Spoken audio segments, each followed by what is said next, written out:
produits, ouvrez grand vos yeux, vos oreilles et même vos narines.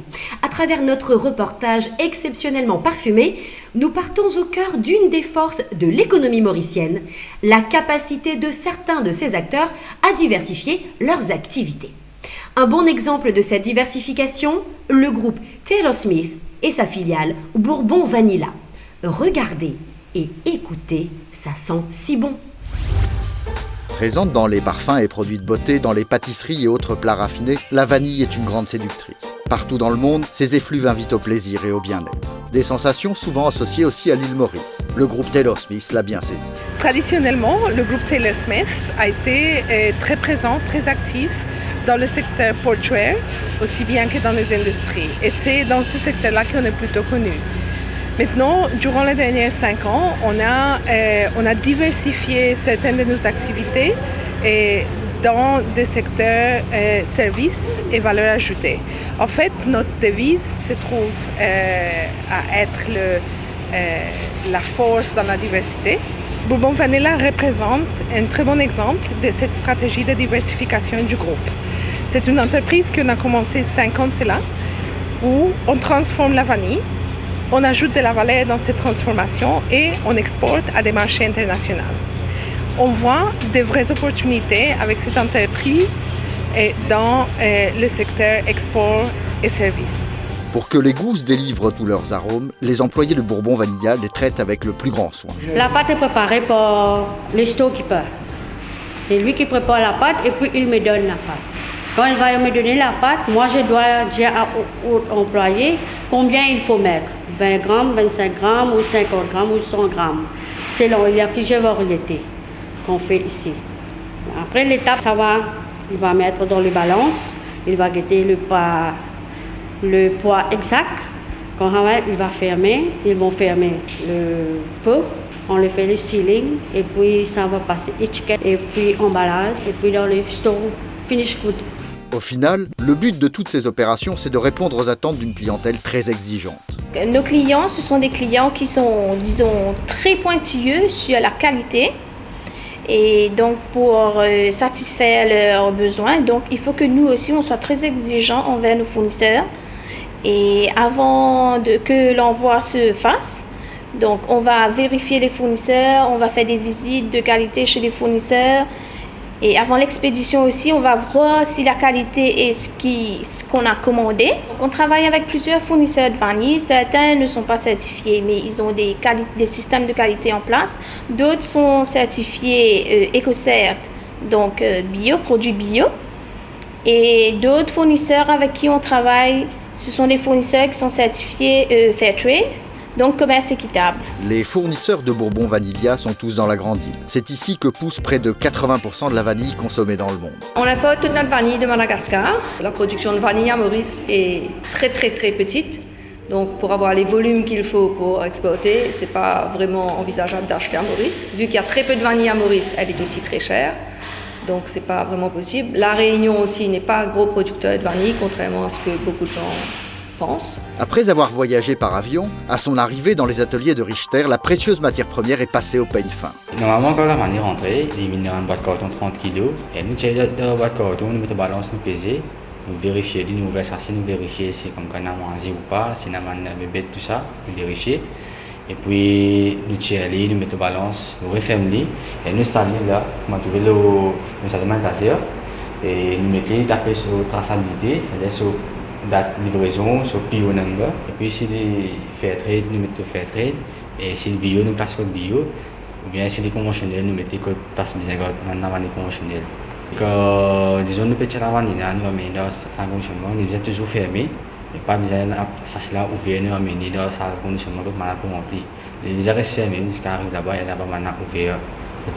Le travail consiste toujours pour créer de la valeur ajoutée à inventer et fabriquer une large gamme de produits. Des produits qui capturent les senteurs, les conservent et les restituent à la demande. Nous avons différents produits, tout à base de vanille, donc gousse de vanille, extrait de vanille, poudre de vanille, pâte de vanille et même d'autres produits sucre à la vanille et sel à la vanille, fleur de sel à la vanille.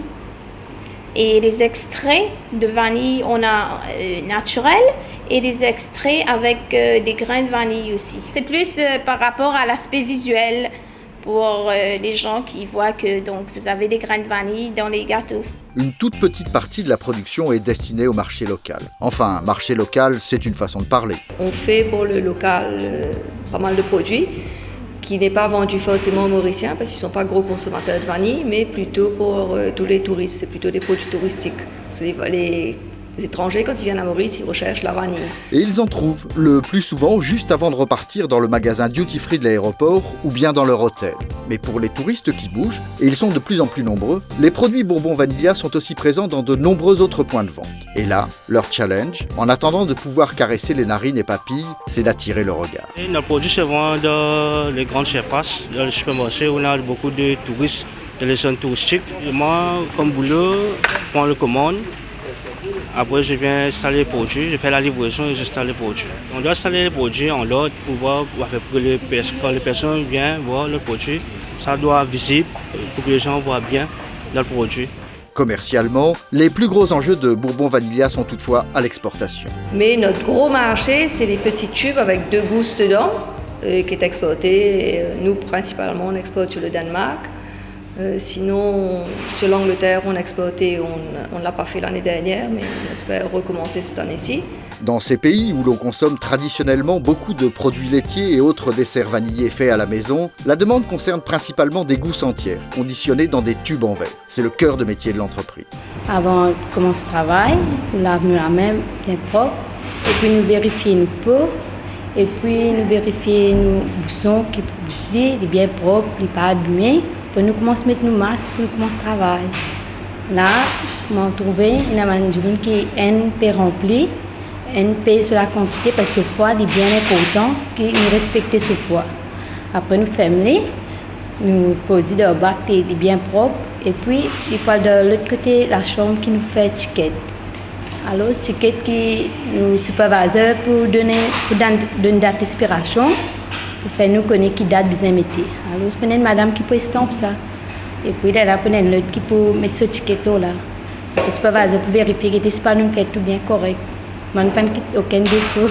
Pour le bon plaisir des clients de la compagnie et d'autres petits chanceux. Moi, je me sens bon pour faire la vanille. Je suis bien content de travailler dans la vanille. La vanille voyagera bientôt plus rapidement. Comme toutes les marchandises transportées d'un pays à un autre, elle bénéficiera de procédures douanières simplifiées. Réunis à Bali il y a quelques semaines, les ministres de 159 pays se sont en effet engagés à simplifier les actes douaniers pour faciliter le commerce mondial. C'est une bonne nouvelle pour l'économie mauricienne, mais pourquoi ? Maurice, bien sûr, a une vocation d'exportation. Traditionnellement, nos exportations s'étaient tournées vers l'Europe. Et aujourd'hui, nous sommes en train de consacrer beaucoup plus d'efforts pour développer de nouveaux marchés. En Afrique, principalement. Mais il faut que les procédures douanières, les procédures administratives soient réduites. Parce que nous ne pouvons pas attendre à ce que les marchandises attendent pendant plusieurs semaines, sinon plusieurs mois, pour être douanées ou dédouanées. Et donc, il faut qu'il y ait quand même une facilitation au niveau du commerce. Et c'est exactement cela, l'accord qui a été conclu à Bali.